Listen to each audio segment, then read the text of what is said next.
বাংলাদেশ জাতীয় party BJP chairman barrister Andalib Rahman পার্থের হাতকে শক্তিশালী করতে ফরিদপুরে মতবিনিময় সভা অনুষ্ঠিত হয়েছে।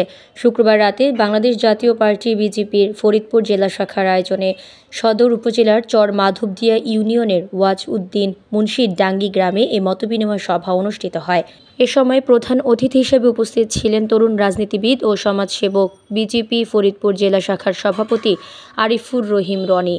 চর মাধবদিয়া ইউনিয়নের প্রবীণ রাজনীতিবিদ মোক্তার হোসেন খানের সভাপতিত্বে মতবিনিময় সভায় বিজেপি ফরিদপুর জেলা শাখার সাধারণ সম্পাদক শাহরিয়ার আহমেদ অভি, সাংগঠনিক সম্পাদক ফয়সাল খান, সহ সম্পাদক শরীফ হোসেন, রাসেল তালুকদার, শরীফুল ইসলাম সোহান, চর মাধবদিয়া ইউনিয়ন বিজেপির নেতা ডাক্তার মোহাম্মদ এনামুল হক, সেকেন্দার শেখ, মোহাম্মদ শহীদ শেখ, সুজাত আলী খান, মোহাম্মদ আকিদুল সহ নেতাকর্মীগণ উপস্থিত ছিলেন।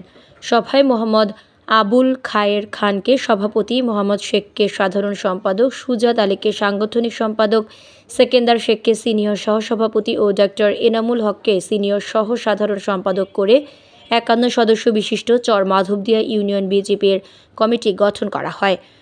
সভায় প্রধান অতিথির বক্তব্যে বলেন, BJP chairman barrister Andalib Rahman Partha একজন সৎ, নির্ভীক ও খাঁটি দেশপ্রেমিক মানুষ। তার মতো যোগ্য ও মেধাবী মানুষের হাত শক্তিশালী হলে দেশ শক্তিশালী হবে। তাই আসুন আমরা সকল ঐক্যবদ্ধ হয়ে বিজেপিতে যোগদান করি এবং আন্দালিব রহমান পার্থের হাতকে শক্তিশালী করে তুলি।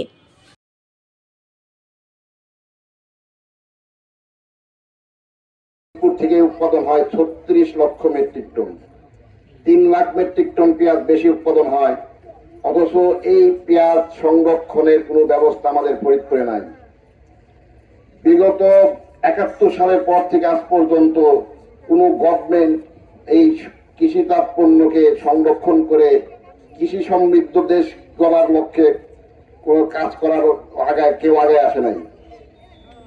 আপনারা যদি বিজেপির হাতকে শক্তিশালী করেন, ব্যারিস্টার আন্দালিব রহমান পার্থ ভাই যদি বাংলাদেশের রাজনীতিতে কোনো একটা পর্যায়ে কোনো একটা পদ মর্যাদা আসতে পারে, তা আশা করি ফরিদপুরের জনমানুষের পক্ষ থেকে, জনগণের পক্ষ থেকে ফরিদপুরের জনগণের যে দাবি দেওয়া আছে, চাওয়া পাওয়া আছে, ওনার কাছে আমি পেশ করতে পারবো।